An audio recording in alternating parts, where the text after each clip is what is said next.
જય માતાજી. કેમ છો બધા? આનંદમાં?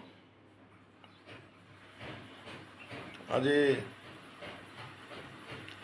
રોજના જેમ એ અંગ્રેજીમાં નથી કહેતા ઓલ્ડ ઇઝ ગોલ્ડ. મારી બધી જૂની વાતો મને બહુ સારી લાગે. કોક ને કોક યાદ ચડી આવે એને રેકોર્ડ કરવાની કોશિશ કરું, આપ સુધી પહોંચાડવાની કોશિશ કરું. મારા ઘણા વિડીયો તમે સાંભળ્યો હશે કે મારી જન્મભૂમિ પાકિસ્તાનનો નગર પાર કરતો ચૂડિયો ગામ. હવે મિત્રો, ચૂડીએ મેં 3 થી 4 ઘર મુસલમાનો રહે. 2-3 કુંભાર, એક ઘર બરોચ, શેરખાન બરોચ. પણ યથા નામા તથા ગુણા, હાચ બોલો શેરો ભાઈ. પણ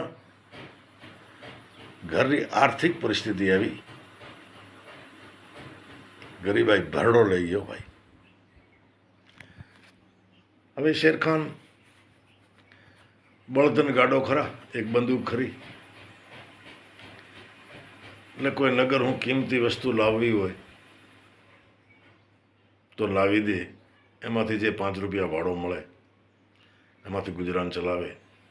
છોકરા ખરા અને કરે મહેનત મજૂરી, પણ એ વખતે તો ભાઈ આવી મજૂરી નહીં. હવે શેરખાનરી મારે એક વિશેષતાની વાત કરવી છે. 1970-71 જે બાંગ્લાદેશવાળી લડાઈ થઈ એમાં અમારો આખો ગામ ખાલી કરાયો ભાઈ પાકિસ્તાન સરકારે. હું અગાઉ વિડીયોમાં મેં કીધું છે, કીધું ગામ બોર્ડરનો છે, ખાલી કરીને અંદરોની પાર કર, એટલે અંદરની બાજુ જતા રહો, પશ્ચિમ બાજુ. હવે ભાઈ સરકારનો હુકમ અને આય વળે પાછી પાકિસ્તાન સરકાર. તલાટી અને પટેવાળો તમારું ડીએસપી ને કલેક્ટરનો મોભો, એટલે ભાઈ બીજે દીધો હુકમનો અમલ થયો, ગામ ખાલી થઈ ગયું. પણ આ 3 ઘર મુસલમાન, એ મુસલમાનને નાતે આ 3 ઘર ગામ મૂકીને ગયા. કોણ? એક શેરખાન બલોચ અને 2-3 કુંભારોના ઘર. પણ કુંભાર તે 2-3 ભાઈઓમાં એક ભાઈ ખૂબ વકરમી, એને એમ કે માળ મેળાયો. હવે હિન્દુ વસ્તી બધી જતી રહી, દરેક ઘરમાં અનાજ પડ્યો, એટલે એને એમ કે મોકેનો લાભ ઉઠાવશો. આ બાજુ એક શેરખાન રોકાણા. મને ખબર છે શેરખાનનો ઘર એકદમ છેવાડે, ઘોડો રાખે, બંદૂક રાખે, પણ ગરીબાઈ ભરડો લઈ ગયેલો ભાઈ. અને મેં પહેલાં વિડીયોમાં કીધું શેરખાનનું અસલ ગામ ભરડવા, સોયગામની બાજુમાં, બનાસકાંઠા. અને ભરડવાથી નડાબેટનો ઇજારો મળ્યો અને 47માં ભાગલા પડ્યા, એટલે શેરખાન પાકિસ્તાન બાજુ આવી ગયા. અને હજી મેં સાંભળ્યું છે કે શેરખાનનો પરિવાર, એમના કોઈ 2-4 પેઢીએ ભાઈ થતા હશે, એ હજી ભરડું એકાદું ઘર છે. ખેર, હવે અમે બધા ગામ આખો ખાલી થઈને રામસર તળાવ, એક બેરાણાની બાજુમાં રામાહાળા કહેવાય, ત્યાં જાય અને દંગા નાખ્યા. હવે બીજો હુકમ સરકારનો ન થાય ત્યાં સુધી તો ચૂડી અવાય નહીં. હવે શેરખાનને ચિંતા આવી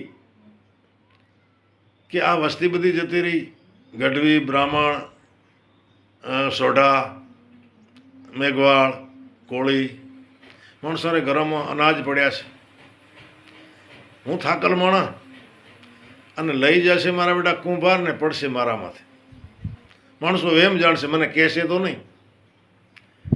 પછી શેરખાન બંદૂક ભરી અને ગામમાં 2-4 આંટા મારે, ઘોડામાં જ બેસી, અને કુંભારોને કીધેલો કે આ હિન્દુઓને ઘરોમાંથી એક પણ દાણાની જો ચોરી થઈ ને કિલોની, તો મારું નામ શેરખાન છે, તમે મને ઓળખો છો.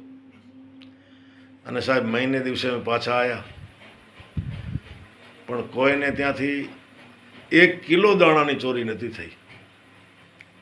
અને ખાસ વિશેષતા એ કે શેરખાનને ઘરમાં 5 કિલા દાણા ના નીકળે ભાઈ.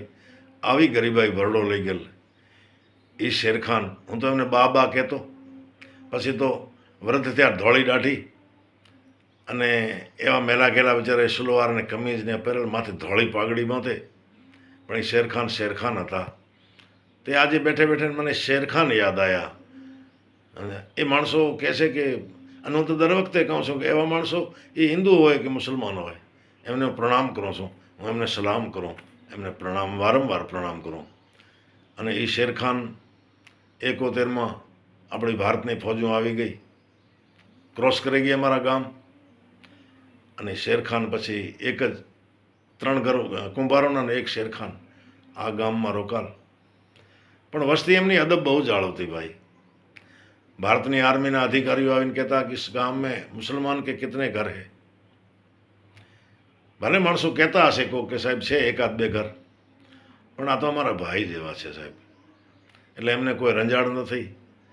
અને શેરખાને અમને કોઈ દી રંજાડ્યા નહીં. એક તો મિલિટરી પાસે ગયા, પોલીસ પાસે જઈને ચાડી ચુગલી ખાવી, એ શેરખાનના લોહીમાં નહીં ભાઈ. બોલ્યા કરતા ડેભેરિયા બેગ, પણ શેરખાન ન કરે. આ તો શેરખાન હતા. નખ શીખ બલોચ જેને કહેવાય, ઘરે ઓઝલ પડદા, એ શેરખાન. આજે મને યાદ આવ્યા. મને યાર કીએ છે, મને પારકર બહુ સાંભળે. તમે જાણો. અને હું એ કહું, પાકિસ્તાન પાછું હું અમુક હદે રીસે ભણું. હિન્દુઓથી જે બને છે, મંદિરોની કેવી હાલત થાય છે, એ બધી વાત સાચી. પણ મારો બેટો આ જન્મભૂમિનો લગાવ એવો છે ને, મનમાં એમ થાય કે એકાદ વાત થોડીક વિઝા જો મળી જાય ને, પણ વિચારી કોશિશ કરો ને. મેં કીધું જન્મભૂમિના ઝાડવા જોઈ આવું. અમારે વડવાઓની ત્યાં શૈલી બિચારોની પડી છે, એ પગલાં એમના હશે. એ ભૂમિ પવિત્ર ભૂમિ, મારા માટે પુણ્ય ભૂમિ છે. પણ વળી એવો સાંભળો છો કે બોર્ડરો ગામ છે, વિઝા નથી દેતા. વિઝા નગર સુધીની દે. 2-5 ગામડા નગરની આજુબાજુ કાહવો છે, ઘંટિયાળી છે, એવા ગામમાં દે, રાણપુર છે. ચૂડિયેરી વિઝા નથી દેતા, એવો મેં સાંભળ્યો છે. છતાં પૂછા કરવી છે, કોશિશ કરવી છે. આ જીવ તે જીવ એકાદ વખત જો પારકર જવાય ને, એ માતાજીનું મંદિર અમારે છાજા ડુંગર ઉપર, મુસલમાન કહે છે ઝિયારત, એમના દર્શન જો કરી આવું. એ નવો તળાવનું નામ હતો નવો, એ હુરજવાવ ને એ મારું ગામ, એ મારા ખેતર, ટાડા, પાટડી, નવાતર ને બોરીખડ ને ભાઈ. પણ હવે જો લખ્યો હશે તો એકાદ વાર દર્શન કરવા જવો છે. તો આજે મને શેરખાન યાદ આવ્યા. મેં કીધું આપની સાથે શેર કરું. તો જય માતાજી.